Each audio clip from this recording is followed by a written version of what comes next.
Doing it live. We'll go Grace and then Michael for the order.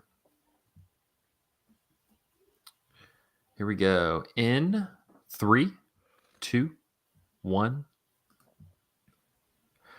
And welcome to episode 459 of Cinematary. I'm your host, Zach Dennis, and I'm here with Grace Winburn. Michael O'Malley. In today's episode, we're going to be talking about movies that we saw this week in part 1. And in part 2, we will be continuing our David Cronenberg series with 1986's The Fly.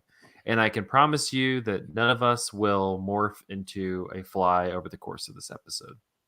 So, I don't know, man. Don't make promises you can't keep. Is it a full moon? Yeah, Grace seems to have some like weird machinery behind her, so she might be teleporting halfway through this. What do I have? I don't know. I don't know. It's for half of our listeners, it's an audio medium, so we can just let them believe. I'll pull back the curtain. Oh my gosh, did you see that?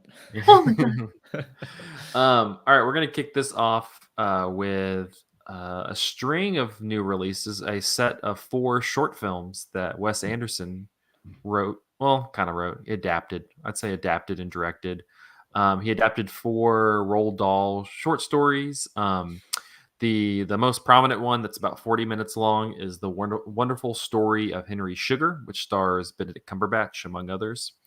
And then there are 3 15-minute or so long shorts that follow that called The Swan, Ratcatcher, and Poison. Michael, I figure we can just kind of roll through this in order, if that works for you. What is the order? I remember Henry Sugar was first. It's Henry Sugar, The Swan, Ratcatcher, and Poison. Okay, that's the order I watched them in. I just wasn't sure because I didn't like stay up till midnight to watch each one as it dropped. So no, and it was kind of weird. I'm surprised. I don't love it, but I would have appreciated them putting them all like as if it was a TV show. Like I don't know why they didn't sequence them that way. Yeah, because I'm like, I would have just honestly would like to go through them that way instead of individually. Yeah, because they had that like Guillermo del Toro did that Cabinet of Curiosities series where he had like each director do a different one, and that was like a series. I don't know. That's weird. Yeah.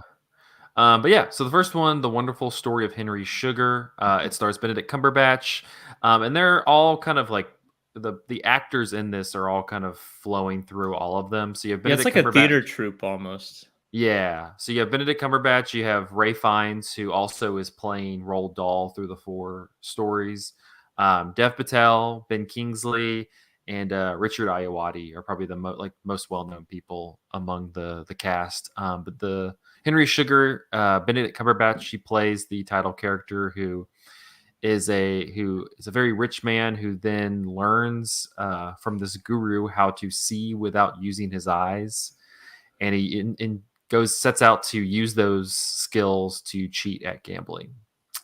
That's what the like log line is for this movie, but it takes some turns getting there. Like there's like 3 stories nested within each other, and I don't know. I remember like hitting play on this, and they open up with the Benedict Cumberbatch as the rich guy, and then it takes like 20 minutes for it to wrap back around to him.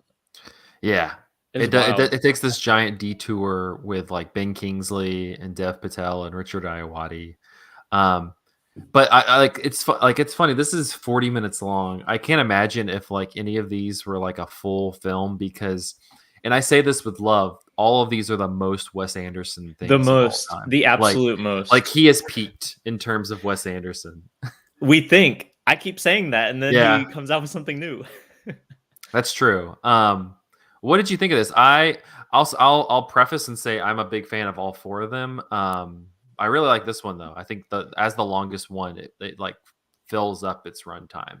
Yeah, I thought this one was the best. It was also the first I watched, which may have affected it because like all of them are doing basically the same thing, which is that they're reading aloud the short story. I imagine an edited version of the short story, else it might not have worked.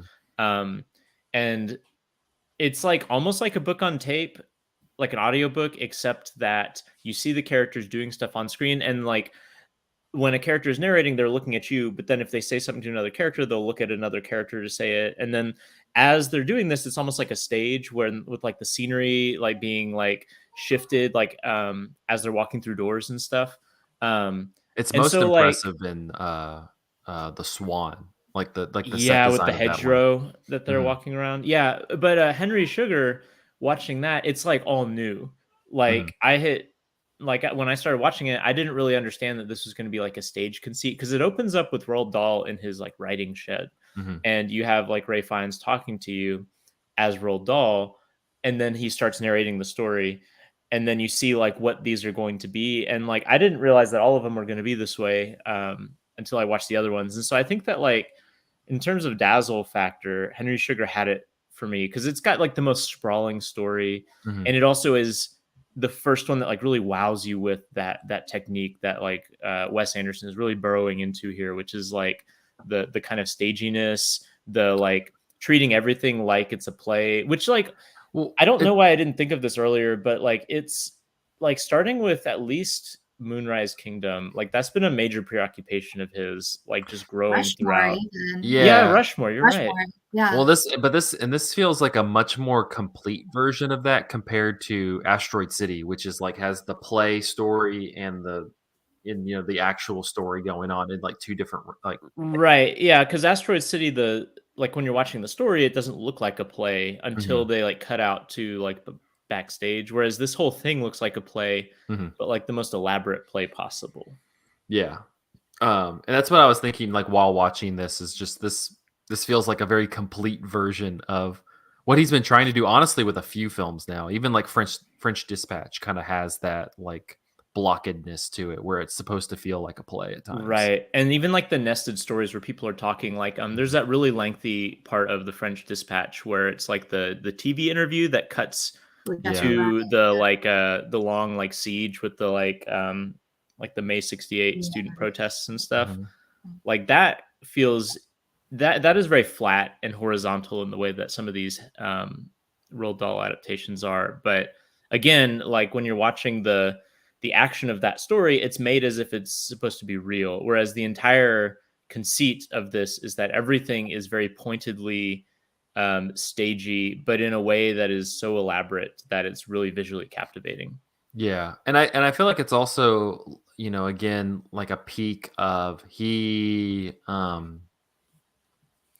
like, I think this might be his, like, most comfort at home of, like, you have this person who's narrating the story, but also, like, breaking to engage within the drama, um, with this, like, elaborate moving set. It has very much, like, the costume design, the music, the staging that that's why I say, like, it's the most Wes Anderson thing. It's just kind of like Yeah. all of his vices all completed into They're one. all virtues, though, not vices. In this one, I think these all work really well. Like these are the most I've enjoyed Wes Anderson's output since probably Grand Budapest Hotel, Oh, which I've yeah. liked. I've liked what he's done in the intermediate. Like in some cases, liked a lot. But like Mhm. I was captivated by these. I wanted more of them. Yeah, honestly, like, I probably agree with you. I don't know. Henry Sugar's really good, but I've been thinking a lot more of The Swan and Poison. The Um, Swan has like that just gut punch of like the last 5 minutes. yeah, and like Richard Friend is really, really good in that one. I Yep. forgot him. He's one of the other actors who pops up in the different things. And then you have like it was probably my least favorite, even though I still liked it. But the Ratcatcher has probably one of the closest, like direct horror things you've gotten from Wes My Anderson. God. Like the sequence where Ray Fiennes, who is the titular Ratcatcher, is like staring at the rat. Like he like has these two cuts between the Richard Friend character and the Ray Fiennes character and the rat, and it's like these like he's like got it, like it's shooting the light from the back, so you have this kind of like lit backgrounds. It's all dark. It looks like a Hammer horror film or Yeah. something. It's incredible. Well, and you get like a little bit of gore too. Hmm.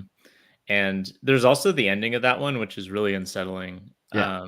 But you said you like Poison best, Poison and the Swan. Yeah, well, I probably like Henry Sugar the best, but I've been thinking about those two a lot since I saw it. Poison is just so it's the last one. The story of it is Benedict Cumberbatch is this British officer who thinks that this poisonous snake is on him, or says that this poisonous snake has like Yeah, he's slithered like in into. bed and he thinks it's in the sheets. Yeah, and he's like sitting still in bed, and then Dev Patel is like, who works with him, goes and gets the doctor who's played by Ben Kingsley. Um, and it feels incredibly Hitchcockian. It's very much like this kind of tense thriller all in this one space. You have all these kind of moving machinations that are all leading. You have that running clock. It feels like a something like a Rear Window, or points in Psycho where like there's like you can feel like something's about to happen. The clock's kind of running toward some sort of action happening. um and it's just so like, I think the way he stages that and how like the actors work off of each other is really effective. It's just such a tightly wound little thriller, that's just very effectively done. Yeah, and that's the one.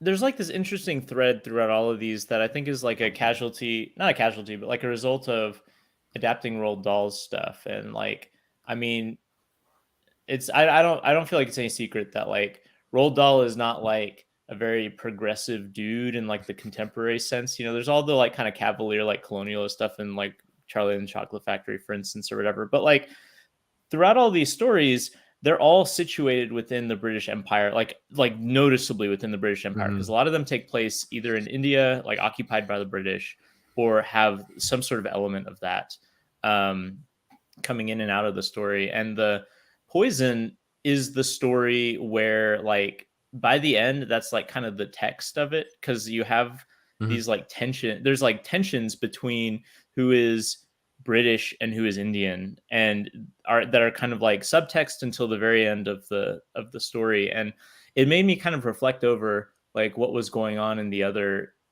like shorts. And I'm not sure if there's like anything profound going on with regards to like that kind of like colonizer colonized or imperial subject dynamic, but it's like definitely there in all of the stories. And I thought it was interesting, because I mean, Roald Dahl wrote a lot of stories, but It's he picked these four that are all unified under that kind of dynamic, which is strange. Yeah, I mean, thinking about that's the one thing. Like, I've been thinking about like the dynamics of the Swan, which is the Swan is the story of, you have Rupert Friends, who is the older version of the kid at the center of the story, recounting this incident that happened with him where he had these two bullies who were just progressively getting more and more like ruthless in what they were making him do.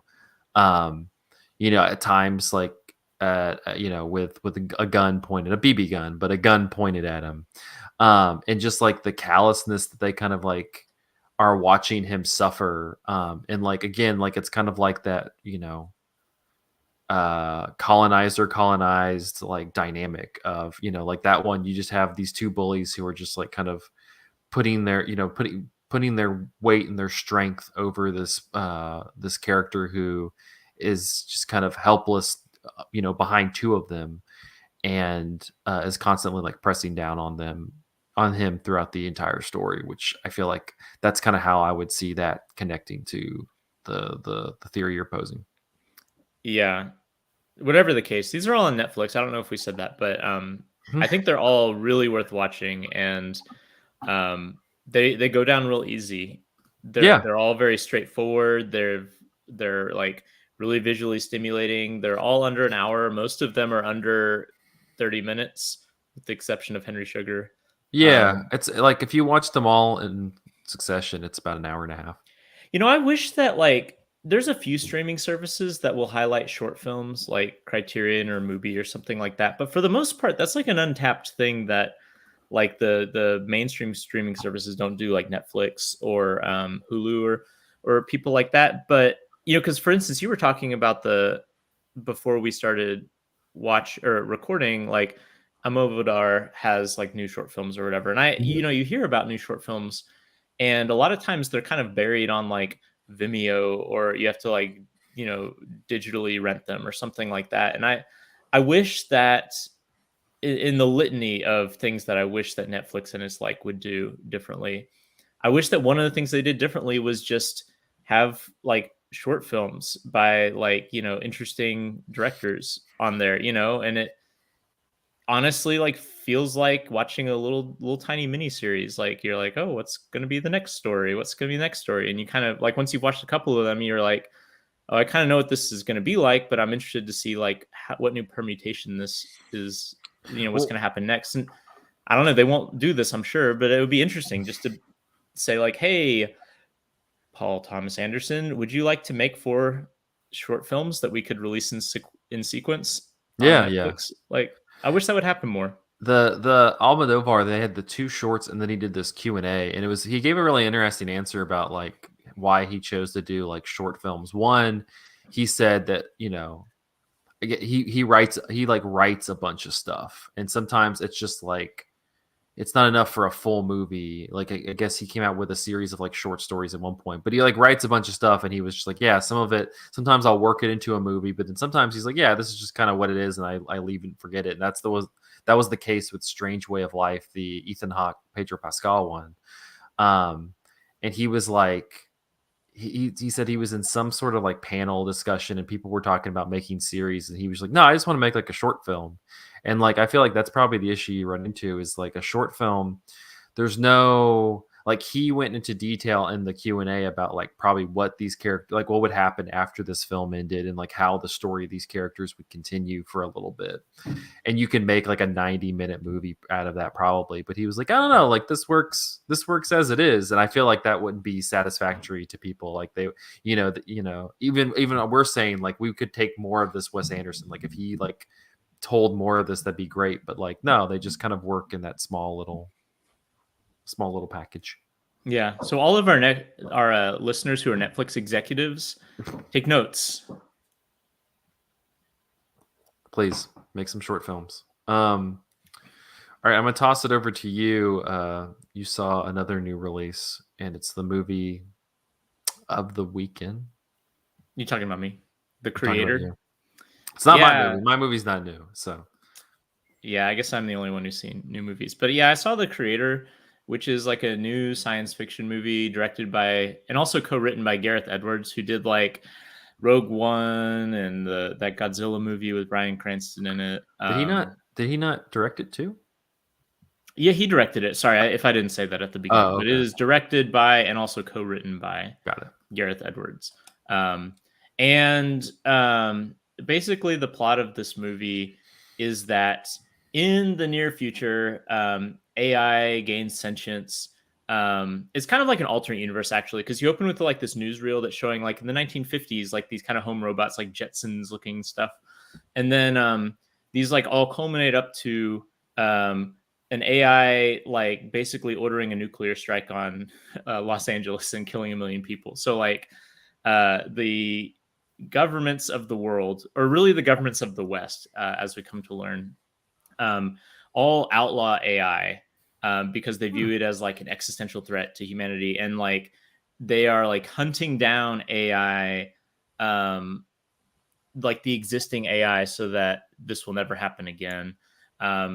And they're also like the governments are also using it as pretext to like invade other countries. So like there's like, I don't remember the generic East Asian fake country that they come up with, but it's something like the New Asian Republic or something, aka China, is like revealed to like allegedly be harboring like artificial intelligence, so the US military can like invade. They use that as justification to invade. And so like that's kind of like all in like the first 5 minutes.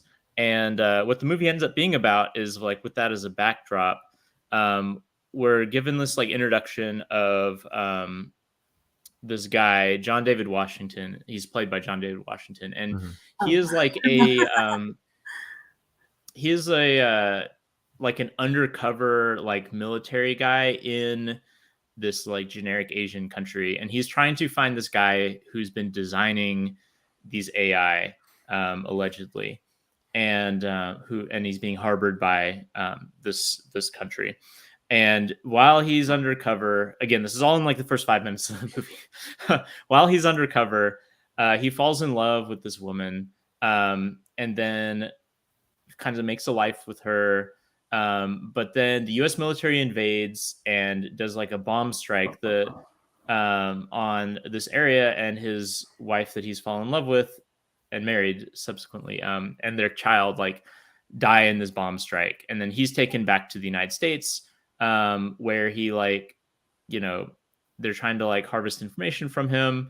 And then the real movie kicks off. Like this is maybe 10 minutes of the movie that's like over 2 hours. The real movie kicks off when the U.S. government is like, we found the guy that we've been looking for, but we need your help because you know the terrain. And at first he's resistant. He's like, I'm not going back there. He's very like, you fuck you guys, you blew up my wife and all that. But then they get him back in because they found footage of his wife allegedly still alive. And he's like, what? She's alive? And so he's got to go back and find her. And he's doing that through the guise of this, like, almost like Apocalypse Now type, like, we're going to invade this country that we've already kind of been at war with already, like in this illegitimate way. So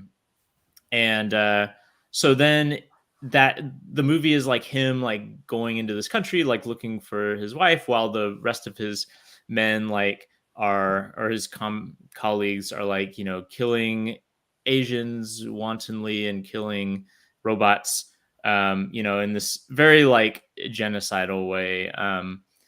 And he eventually like hooks up with this little like baby robot kid, who is like a new model of robot and allegedly going to be like some big important thing in this AI versus human war. And it becomes like a lone wolf and cub kind of thing for a little while. And then it goes back to like Apocalypse Now mode, and they're going to like, execute people. They find,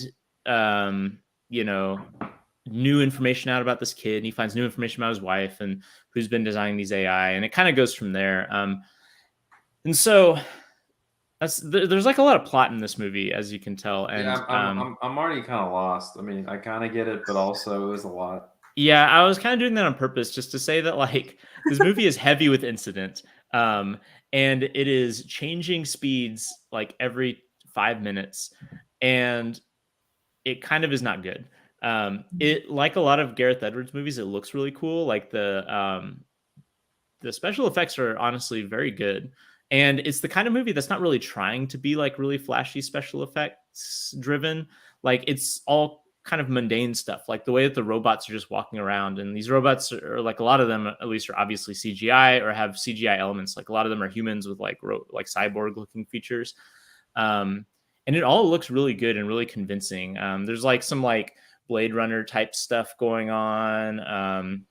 There's like, I mean, it wears its influences on his sleeve, but as far as like how it looks, it's really good. But it like, this movie just falls apart on a screenplay level, and there's too much going on, and what's there doesn't really work.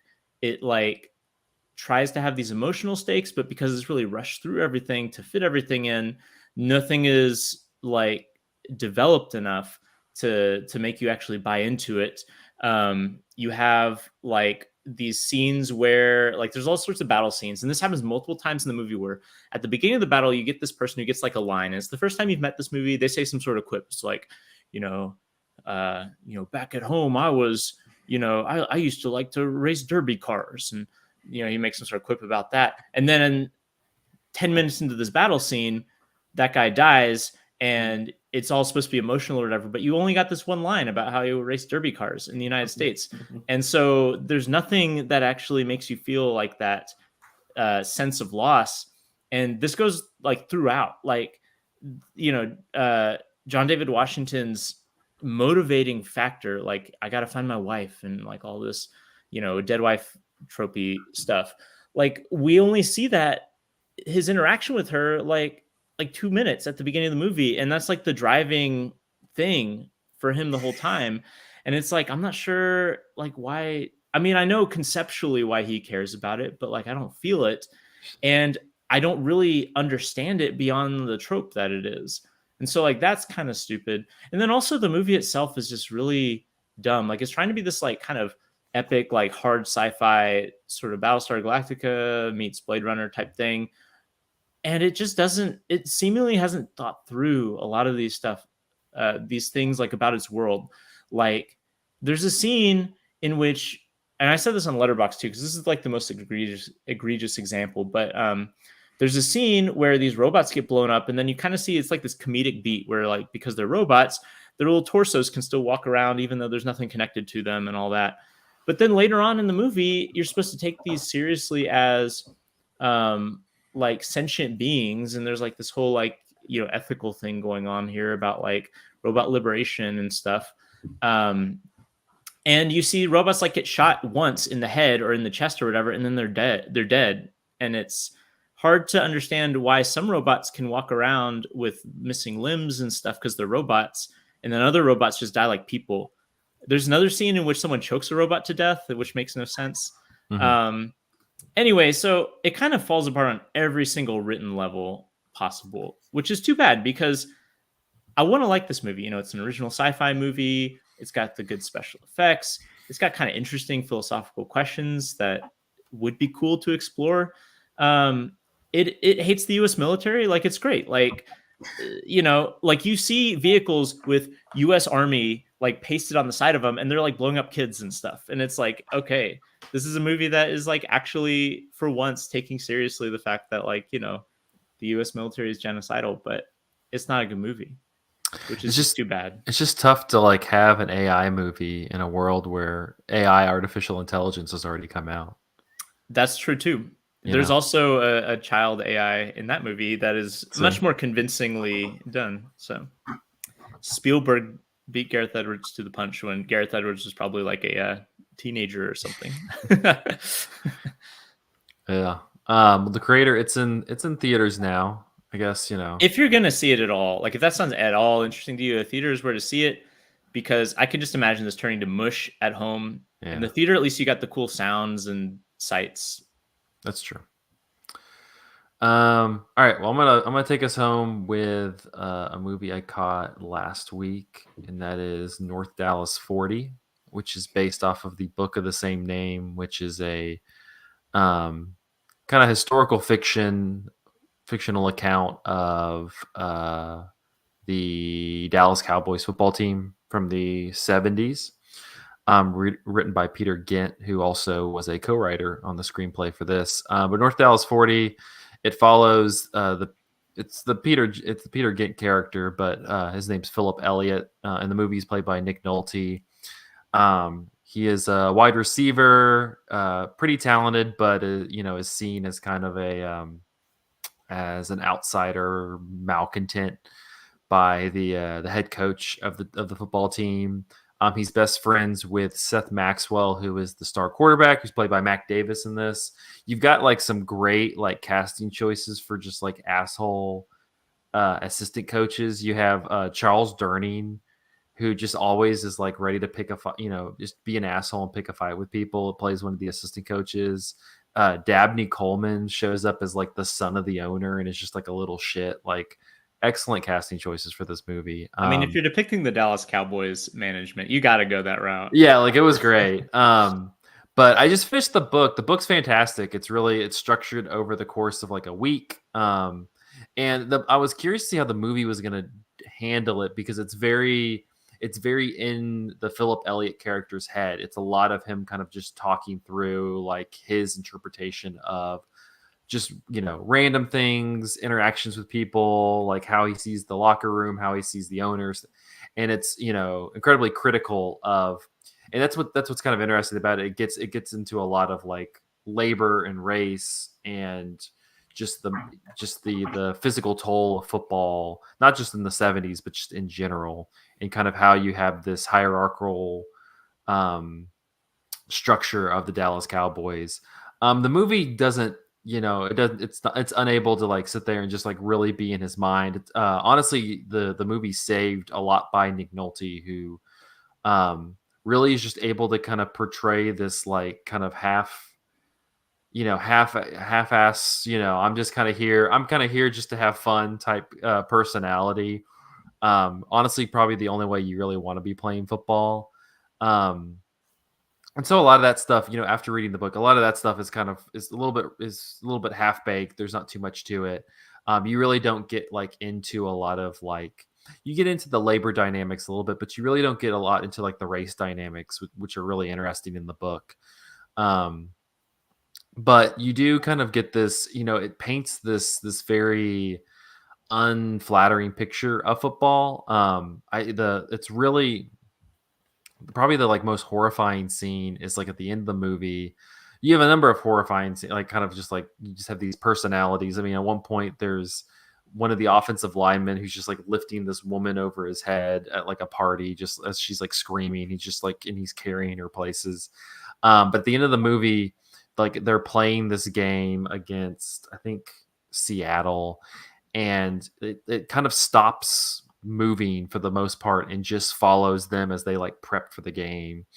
And you just see them like hopping themselves up on drugs, getting shots and stuff in order to perform. Like there's this kind of whole scene between the one wide receiver who's black, and the Philip Elliott character.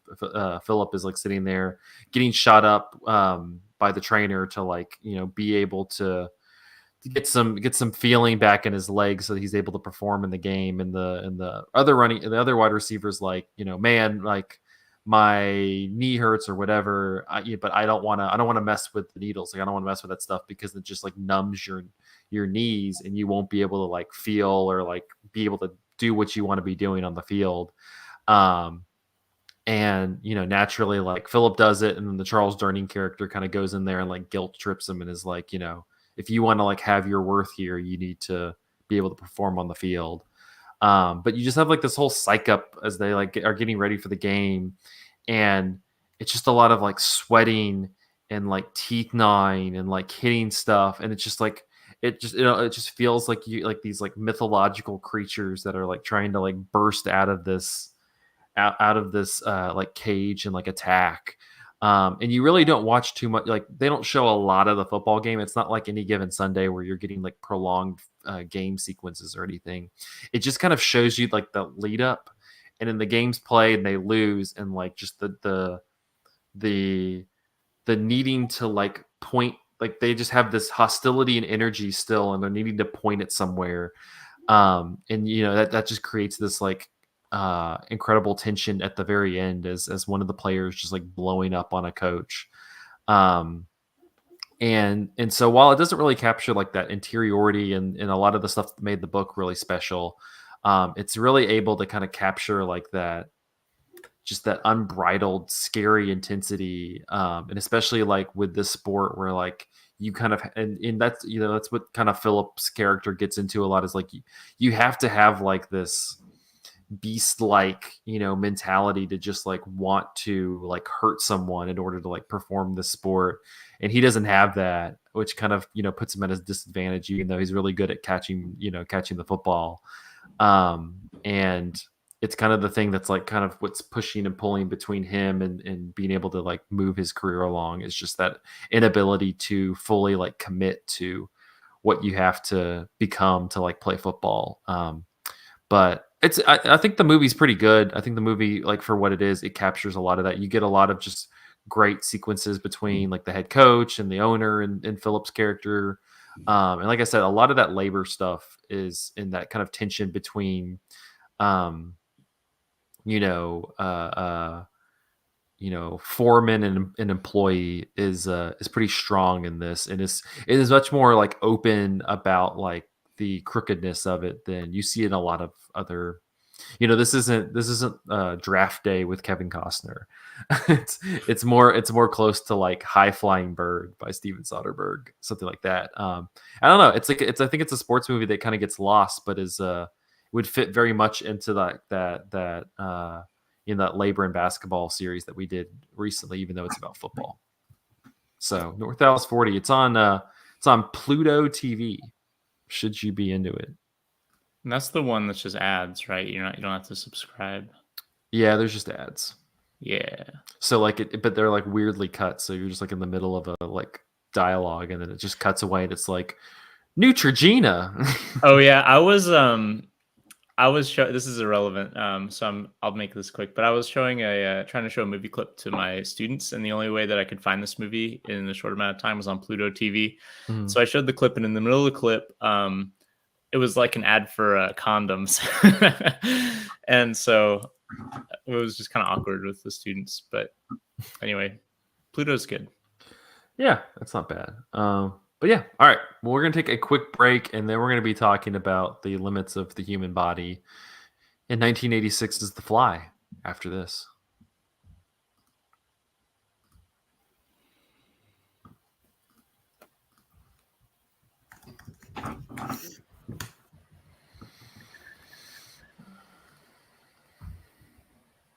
I have to remember how to talk. Well, yeah, we're gonna open the floor for you in part 2 because I'm tired of talking. Oh yeah. Zach, you've seen like Friday Night Lights and all that, right? I need to. I've read the book. I need to watch the actual series. Yeah, the books. Here. God. What you were describing about North Dallas 40 sounded like the book, and then like it's kind of funny with each successive like media adaptation of it, it got a little bit softer. Yeah, like there's the movie that has like does the movie have like Tim McGraw in it or something like that? It's like a country singer. Yeah, and then in it, and that one's kind of like that one has the kind of like hard-edged nature of the book, but it doesn't have the scope of the book. And then the TV series is really good, but it definitely kind of is it's kinder to football than the. Yeah, it's kind of like, but they do this, to help better themselves. No, I think you'd like North Dallas 40. It's really really good. The book, the movie's pretty good. Nick Nolte's really good in it. He's like legitimately like fantastic in it. The book's fantastic is also really really fantastic.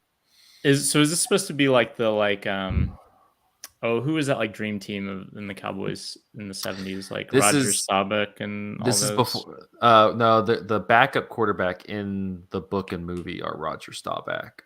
This is like Don Meredith, Tom Landry's the coach. Okay. Yeah, and so like it's Tex Scram is still like the GM, like running the team. Like it's very like he has like there's a really good sequence where Philip like flashes back to he's having like a salary negotiation. This is before like agents or collective bargaining agreements or things like that. And like he's just getting completely rolled over by this general manager on his salary, and he's just asking for like, he's like, this is the average for the league, and he's like, no, we're gonna pay you like $10,000 less than that. Dang. And like he's like, I mean, you can go get an agent if you want, but like the offer is gonna be the same offer. No, the book's real good. It was real scathing. I haven't followed football in like since the early 2000s, but when I did follow football, I was following the Cowboys a lot, and so I would read about like the 70s Cowboys because it's like, oh wow, this is when they were good. I guess the 90s they were also good, but I was more interested in the 70s. I don't know, I've been reading too many like sports and labor books to enjoy football anymore. Like I've talked I morally am against college football at this point. Like I can't enjoy it at all. No, I mean, I got to that point too, although it wasn't so principled when, like, in the early 2000s. But yeah, and that's like the thing that's most interesting to me about professional sports now is the labor stuff, because I am still not like super bought into the games themselves. But yeah, that's what was interesting in North Dallas 40 is like it really gets into the labor stuff. Much deeper than a lot of other, this isn't. My dad gave me some other books as well as this one, and I feel like this book about Alabama college football is not going to have the same effect of being critical of the college football structure, because it's Bear Bryant who was practically a beloved plantation owner. So. Gosh, that's every football coach. Yeah, but he like was really good at it. Yeah. All right, let's talk about The Fly. The Fly. So Zach, this is your first time watching it. Grace, had you seen this before? No, this is Grace. No. Yeah. This is my Oh first wow. Yeah. Oh my gosh, this is so special. Little It firsties. was. Little firsties over here. Gosh. Our first. Yeah. All right. Here we go. In 3, 2, 1. And we're back with part 2 of episode 459 of Cinematary. In this part, we will be continuing our David Cronenberg series with 1986's The Fly. Directed by David Cronenberg, from a script by Cronenberg and Charles Edward Pogue.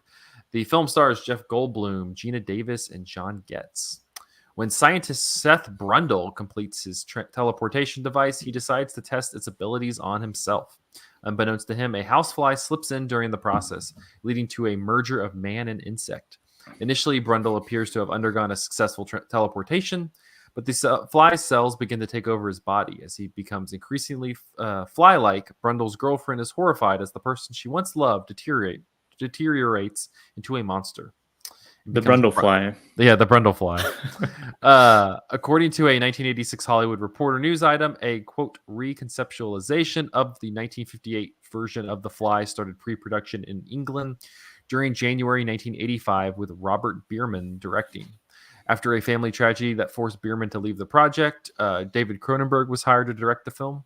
In an August 1986 interview with LA Weekly, Cronenberg reported that he rewrote most of Pogue's original script, but, quote, almost 100% of the film's depiction of character Seth Brundle's metamorphosis from a human into a fly was consistent with Pogue's screenplay. Cronenberg also noted that his changes included removing campy aspects retained from the original film and a cameo with actor Vincent Price. What? Yeah. He took out Vince? Yeah, Vince, you're cut. Sorry. Dang. Seth's line, "Please help me," which was used in advertising campaigns and became popularly associated with the film, was retained from the 1958 picture. Pogue told Rolling Stone in 1986 that he pitched his idea for a remake of The Fly to producer Stuart Kornfeld in 1984. Although 20th Century Fox owned the rights to The Fly, the studio opted against financing a remake after reading Pogue's script. According to Kornfeld, the studio did not think a picture, quote, where the protagonist becomes the antagonist would be marketable. After Kornfeld sold the script to director Mel Brooks' production company Brooks Films, which had previously financed body horror films such as The Elephant Man in 1980, Brooks was eager to recruit Cronenberg. Brooks wanted Pierce Brosnan to play the role of Seth Brundle, but Cronenberg rejected the casting. John Malkovich was the top choice for the role, but he declined. John Lithgow was also offered the role, but turned it down, stating it was too grotesque. Michael Keaton and Richard Dreyfuss were also considered, and Jeff Goldblum was proposed for the lead by Cronenberg, as Goldblum was willing to perform the prosthetic makeup, unlike other proposed actors like Dreyfuss. Although Goldblum was romantically involved with Gina Davis at the time, he did not suggest her as his leading lady, according to Rolling Stone, and Cronenberg pursued her for the role of Veronica on his own. Rolling Stone predicted The Fly's popularity would be difficult to maintain because potential audiences were turned off by reports of the viscera and gore. Cronenberg told Rolling Stone that he intended for audiences to, quote, watch the unwatchable, and based the final scenes of Seth's decomposition on the death of his own father, who had suffered from bone disease. Cronenberg stated that he used the horror genre not to provide an escape from reality, but rather to convey an, quote, ultra reality that forced viewers to reevaluate their perceptions of normality. However, the Washington Post noted 2 scenes that were edited from the film by Cronenberg because they were deemed, quote, too disturbing, although the director vowed to include them in the video release. One scene, which depicts Seth attempting to bite off the leg of a fly after it protrudes from his skin, caused a woman to faint at a preview screening. The second edited sequence showed a 2-headed creature, part baboon, part cat, that attacks itself and Seth at the same time. Where does that creature come from? I guess he just put him in the thing. Oh. Yeah. Jeez. New York Times in 1986, in David Cronenberg's new version, Jeff Goldblum is a graphic fly for the fact-crazed 80s, transformed into a creature so repulsive he makes the monster and aliens look like grandma in a Norman Rockwell painting. This all-out flaunted goriness becomes distracting and it destroys the fly, which is too bad because Mr. Goldblum's Flyman has heart and humor and Mr. Cronenberg's vision is ambitious. And the LA Times in 1986 said, "What makes The Fly such a stunning piece of obsessive filmmaking is the way Cronenberg deftly allows us to identify with his monstrous creation. Unlike so many modern horror film creations, Brundle is neither a brutal demon nor a hideous apparition from another sphere. He's more reminiscent of the hulking marvels of our movie childhood. He has the dreamy, transfixing innocence of a King Kong or a Frankenstein's monster. In fact, the more striking his physical metamorphosis, the more touchingly human he seems in spirit. It's hard not to hear the echo of Kafka in Brundle's most sorrowful lament. I'm an insect who dreamed he was a man, and the dream is over." On that note, let's talk about The Fly. And yeah, it's pretty gross. That's my review on a first-time watch. Yeah, first timer here. Yuck. Yuck. Putrid.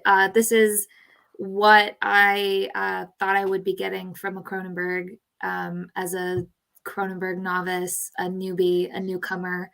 We were so used to the stinging vagina out of the armpits. We were like, oh, this is fine. Like that's about as insectile as we get, that sort of stinger. I was watching this and I was like, getting a lot of Rabid vibes as someone who's only seen one other Cronenberg, like, this feels like his other one. It didn't. But when they start to talk about how like perhaps this is a disease that's catching, then it was like, oh, there's the thread of that. Rabid vibes. Rabid vibes. This, beyond being like putrid and gross, this is a very interesting. I don't know if I would call it so sci-fi as I would horror. Like I watched the original Fly just to get sort of an idea of what I'd be looking at. Little did I know how different they would be and how uniquely different they are. There's definitely more of a scientific approach to the original Fly, which I enjoyed a little bit more than this sort of like fusion of the sort of like more computer science-y. Did you guys kind of get that feel? Like very advanced computer science. Like he can like speak questions. It's like ChatGPT running AI. his transporter. Yeah. But I Gina Davis was a standout in this for me. I thought that she was just phenomenal. I adore her and everything that she's in, but this was she was very powerful for me as Veronica, and she bears the unique burden of creation, like real creation of life, as she falls pregnant with Brundlefly's offspring. So she was really like the standout for me, but this was great all around. I couldn't look away. I didn't look away, and I didn't throw up. I didn't throw up acidic bile. So Grace, how did you eat your food if you're not going to use your bile to turn it into a paste that you can slurp up? It's a liquid diet. You got me there. Yeah.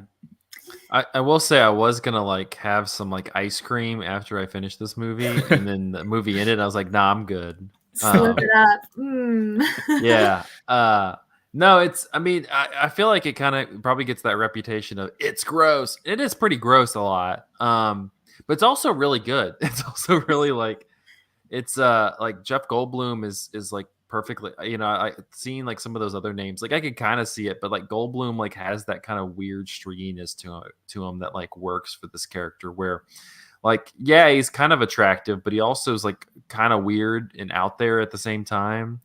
And like I don't think anybody else could have pulled off like going, you can call me a Brundlefly, like in a very like normal, like imagine John Malkovich or Pierce Like, Brosnan oh my gosh. or Richard Dreyfuss calling themselves Brundlefly. Like that wouldn't have worked. Yeah, Pierce Brosnan, too suave, too sophisticated. There's definitely like this aloof air that Goldblum brings. Also, he's got really big bug eyes. Like his eyes are huge. Yeah, In this. he's already halfway insect when the movie starts. Yeah. Michael, when was the last time that you had watched this? It had been probably 10 years. I remember the first time. So this is my second time watching it. I remember the first time I was like Grace, where I had watched the original, and I remember liking the original more. The original has that kind of horrific ending, where he's like, "Help me, help me, help me!" That was so sad and pathetic. And yeah, it was very horrifying. And I remember thinking, I don't know why I thought this, but when I watched it the first time, the Cronenberg remake, I remember thinking that like there's like a what I liked about the original was kind of like the almost domestic tragedy that it is. And for whatever reason, when I watched it the first time, I guess I was distracted by the effects and the prosthetics and stuff, but I felt like it didn't capture that tragic element of the original.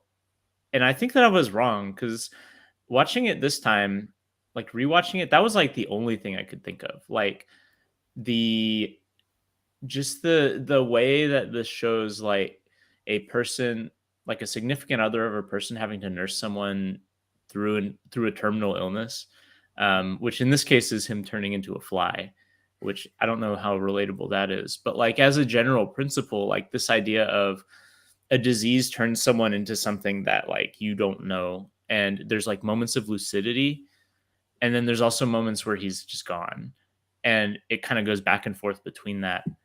um I don't know, I found it really like affecting. This movie kind of fucked me up this time, and not because of the grossness, but it was just like upsetting. Like I agree that Gina Davis is like great in this, and like one of the things that Gina Davis does is she plays this like someone who is truly in love with him, and like as if this is, it is weird what is happening to him in the sense of like he's turning into a fly, but the way that she plays it, she is horrified that he's turning into a fly, but it's not that different than how she might have played someone who was, you know, I don't know, like suffering from like really early onset dementia, or someone who was suffering from like a disease like David Cronenberg was talking about his dad suffering from. Like there's a real lived in quality to like what she does with him. And I don't know, I found it really,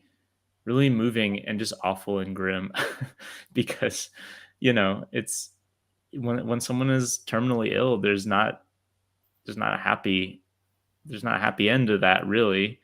And at the end she euthanizes him, you know, like that's just kind of awful.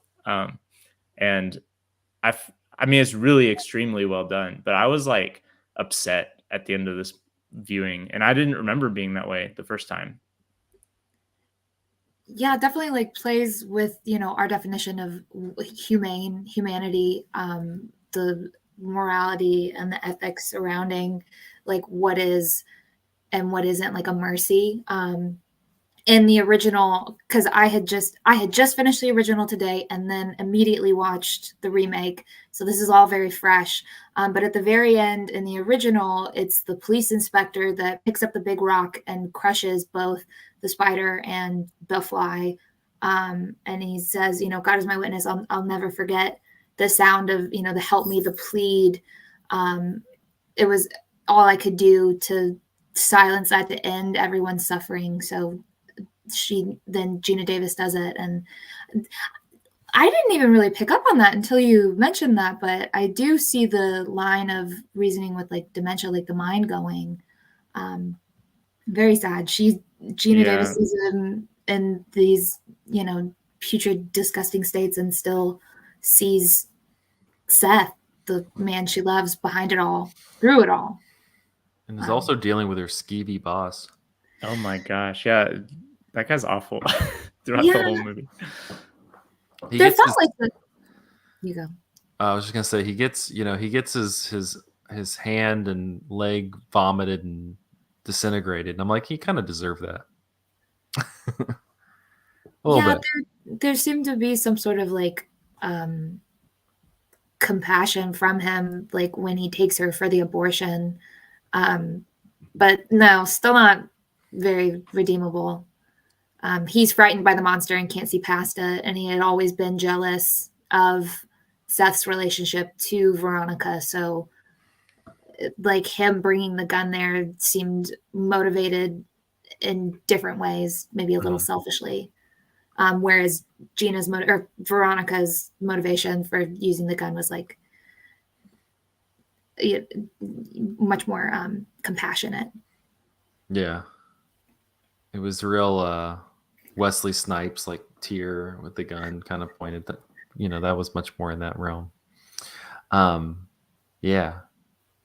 You talked a little bit about the 1958 version. I'm curious, like, because the main character is played by Vincent Price. Like, how do they? What? Michael, you said the first time you kind of leaned toward that one more. What about that one kind of different? Is different from this Cronenberg version. I'm going to defer to Grace on this because it's been so long. I don't remember enough detail. Mm-hmm.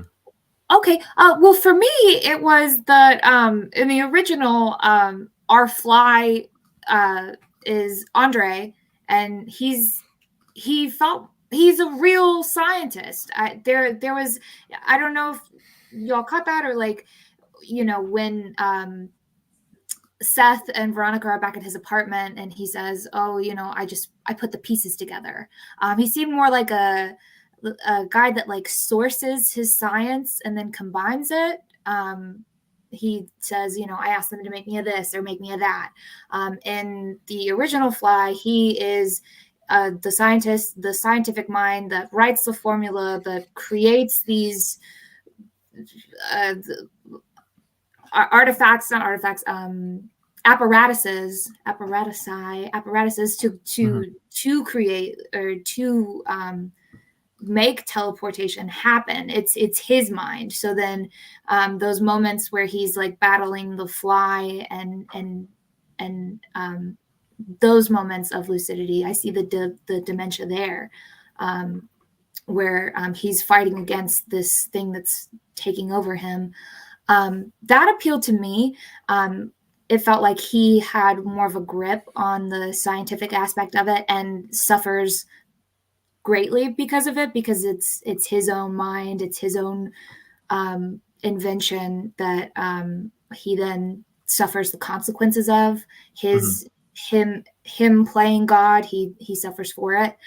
Whereas in this one, the fly, it felt like he just put a puzzle together. Like he had all the pieces, he put the puzzle together, and then suffers because of that. And I when we meet Seth, I am not so I'm charmed by him, but not in the same way as I feel maybe Veronica was. I kind of found him to be kind of a sniveling, out of touch, under socialized genius. And it took her to soften those edges, to teach him about human compassion or human connection, to what is our flesh, and what we can actually feel between two people.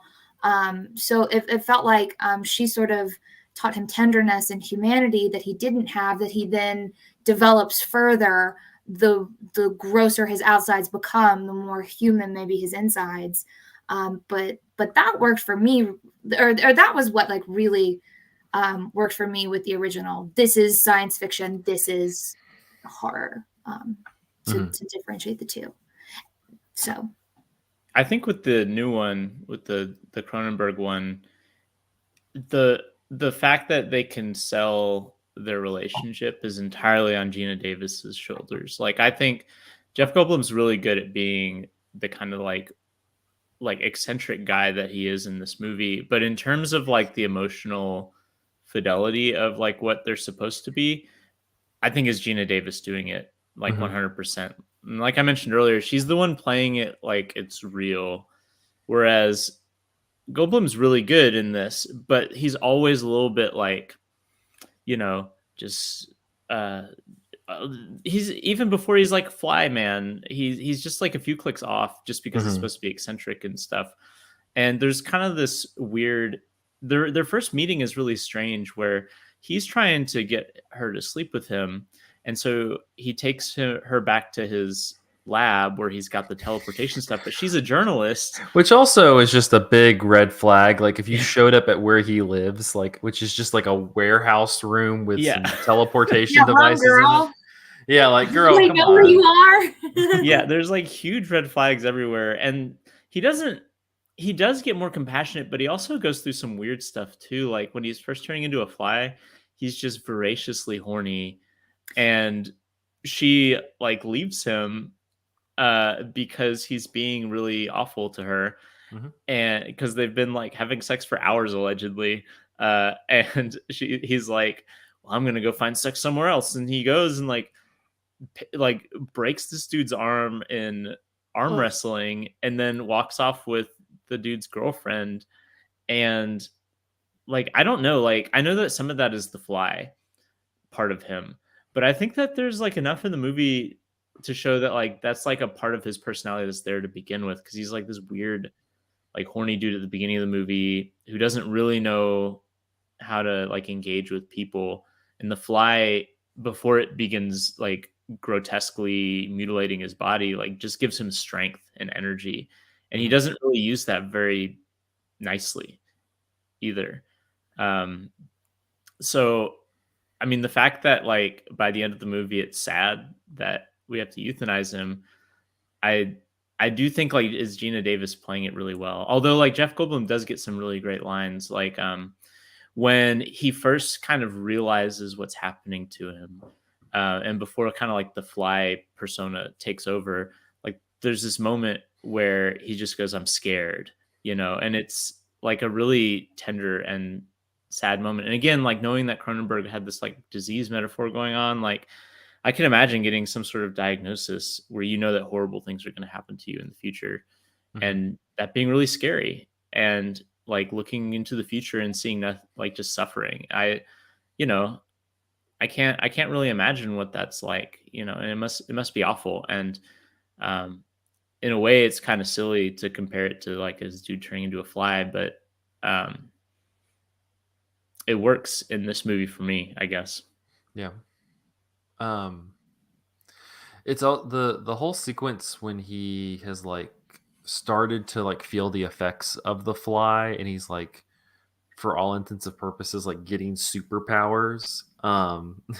It's such a weird, it's such a kind of interesting, like I was thinking a lot about none of like the recent superhero stuff because that's all boring, but more like Sam Raimi Spider-Man, like just like there's definitely. just like the body horror of like Peter like slowly discovering his Spider-Man powers in the first movie.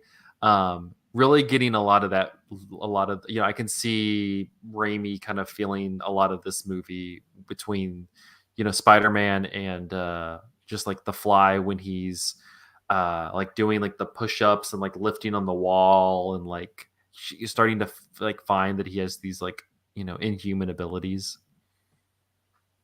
I don't know how y'all thought during those sequences. Interesting transformation. Watching him undergo that, I'm sure there's maybe like something to do there with gender and transformation there. But it was cool to watch. I mean, I wonder, did Jeff Goldblum do all of those spins and flips, and did he do the Olympic training? Because that was great. And then to like watch watch Ronnie, she's like, this is very attractive. This is like, what a unique side effect of this. But I'm pretty sure they go and have sex afterwards. She watches him do like a couple loops and like run on the ceiling and stuff, and then like leap down. She's like, "All right, let's go." Something primal, animalistic, or and that's interesting. That's unique. Yeah, I think I was doing a lot of research, and in the research they bring up like the production and like the costume design, like just all that kind of the prosthetic work, all this kind of stuff. Probably the biggest gross out really that I had in the entire movie was when Gina Davis is like pushing away from him and like the bottom half of Oh his my gosh, mouth his falls jaw off. falls off. Yeah, that's when I was just like, oh. And it's still like moving as Yeah, and then they pan down to it, and it's like and then the still rest of him swirling. starts falling off, and that's really when it just goes. Yeah. I just in general, like Michael, I know you mentioned like just like the effects, special effects, and all this stuff before. Just like the prosthetic work and those types of special effects and all that, like it's still incredibly effective because it's not like it doesn't look. You don't have like that, you know, realism that you could get now. But there's something honestly worse about like the like tangible just like rip and like goo and shit of like when stuff is falling off of him, like when his teeth were falling out and Oh like yeah, the and he's got all the stuff in the fingernails. jars. Like he's got like the different pieces that Oh, are his falling off. cabinet of Yeah, curiosities. Ugh. yeah, it's just Yeah, like just all of that stuff, like just even today, like top 10, just like 10 out of 10 work when it comes to the prosthetics because like everyone like that just that glue looking yeah, adhesive stuff that would just fall off also just was like it was nasty. It was yeah. gross. And even I mean, when we're talking about realism, it does kind of beg the question, like, what do we mean by realism? Because like Yeah. his body is literally like rotting and falling off, and I can't imagine actually it being more realistic to have like a CGI, whatever, because I mean his outer skin is becoming lifeless and rubbery just Hmm. by category of what's happening to him. Like I think it's like extremely convincing a lot of the effects too. I mean, when you see the actual fly face, that is obviously like a animatronic, or I don't know what's Yeah. behind that, but But like pretty the actual cool. like flesh falling off, like Yeah. I don't know, I've never seen flesh rot and fall off of somebody, but it can't look that much different than what we see. Yeah.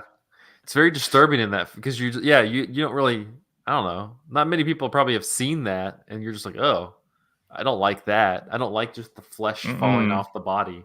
mm-mm. Even just the arm wrestling, like it makes me Yeah. want to arm wrestle ever again to see that arm snap. That was like a nice little foreshadow of what's to come. The bones breaking, the limits of the flesh. Right. Ugh. Yeah. We got a taste. I love to use that word in context here. We got a taste for the flesh when the teleportation experiment goes wrong with the baboon. That Oh, and it was like turns inside Yeah. out. putrid. That was, I That's mean, bad. horrendous. The ugh, the suffering. I mean, I wonder how. I mean, they had to put that down too, humanely, right? Like, are you like? I don't know. What did they do with that? Is it embalmed in a vial somewhere In or in in a Just in his in jar? cabinet, in Yeah, probably. Brundle his Fly's Natural History Museum or whatever the hell he calls it. yeah. The other like production thing I wanted to mention was the scores done by Howard Shore, who Who did the Lord people of are the Rings? yeah, people are probably most familiar. He did the scores for the Lord of the Rings movies. And it really does have like this kind of sweeping score to it that at times like it really plays up like I think the romantic like aspects of it, but also just feels like very like like Hollywood enchanting at times when you like it's just kind of disconcerting as like he's becoming more and more Brundlefly. The just like that the whole score involved in the film is really it kind of just adds this other dimension that I felt like we definitely didn't get in that first Cronenberg movie because it's very like lo-fi 70s horror, like low tech kind of thing. And this you kind of have this whole like sweeping score added to it. It adds this element that I felt to be incredibly effective. I don't know if the score stood out to y'all. No, yeah, because especially by the end when he basically all fly, you have the score is sometimes like scary movie score, but Yeah. most of it is like the sweeping Mhm. like sad music, which I think is telegraphing what's supposed to be going on. And I remember like watching it this time. I couldn't hum for you the score now, but like for like a couple of hours afterwards, like I was thinking of like in my head, I was like the music was there for like when he dies at the end, and it was really memorable in that way.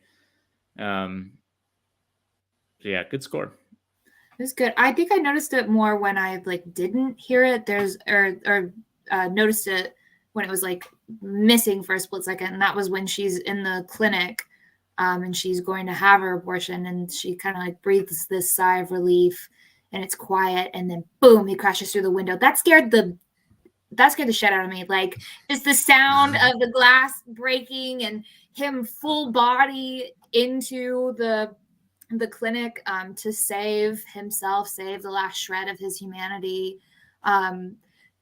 Very scary. That felt kind of King Kong, you know. Yeah, you're right. That I hadn't thought about that. To busting through to like save.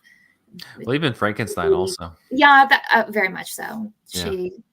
And then there was this like really, I mean, I don't know if you guys picked up on this. Maybe this is just like my background, my religious upbringing, but there was this, he plays God, but then there's this Trinity aspect of merging the three of them, me, you, and the baby.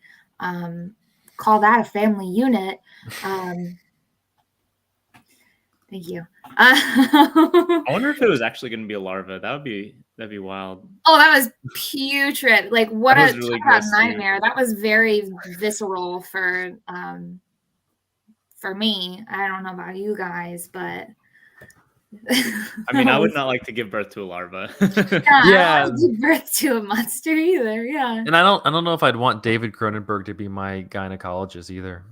I don't know. I mean, he's got some neat ideas, and nothing probably scares him. So, did you take a look at this? Yeah, they were really like taking that in stride in the dream. The doctor. Yeah. They're just like, oh, this is new. Gross. As we kind of wind down, any final thoughts on The Fly? I don't know.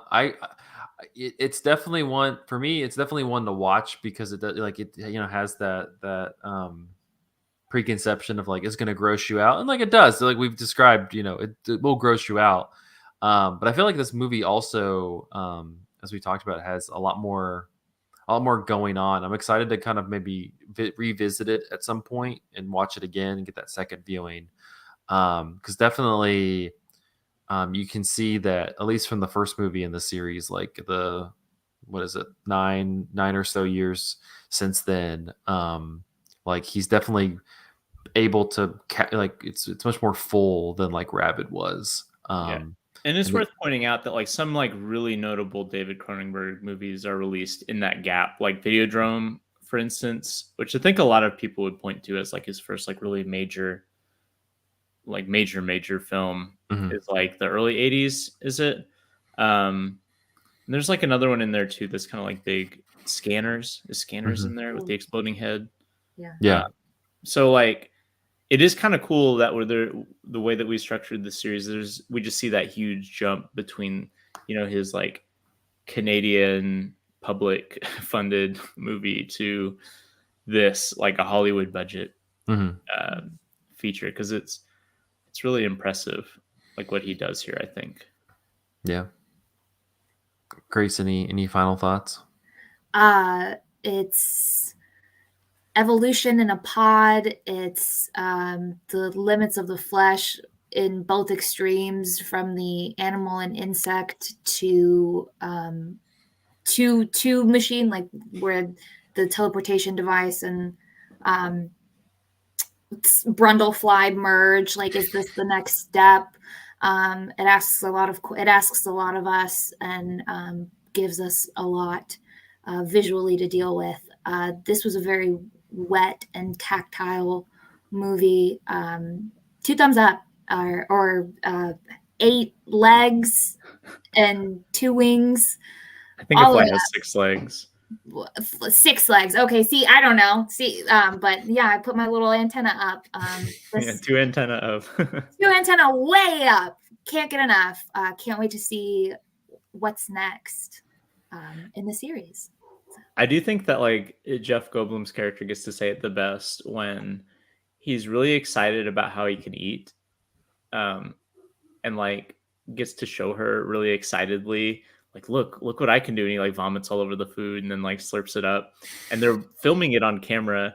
And then we like cut to Gina Davis's boss watching the footage, and he's just so like horrified as excitedly Brundlefly is describing like, and so kids, this is what Brundlefly does to eat.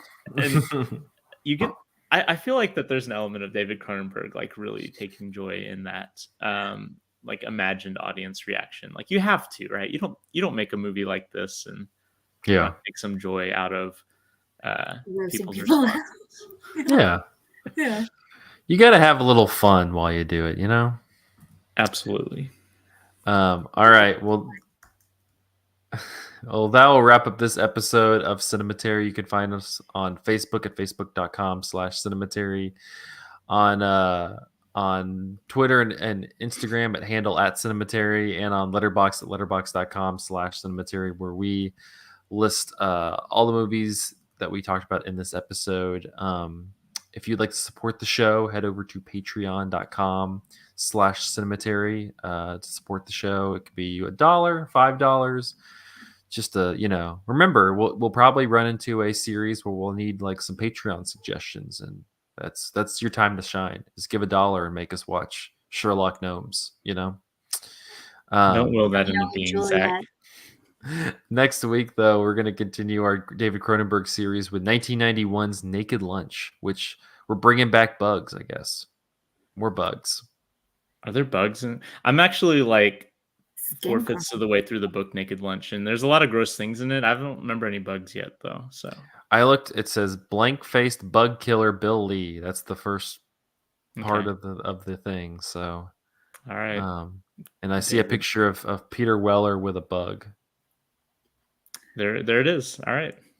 So we can't hide. We can't get too far away from it. Just bugs and Cronenberg. Well, until then, thank you all for listening. We'll see you in the next episode.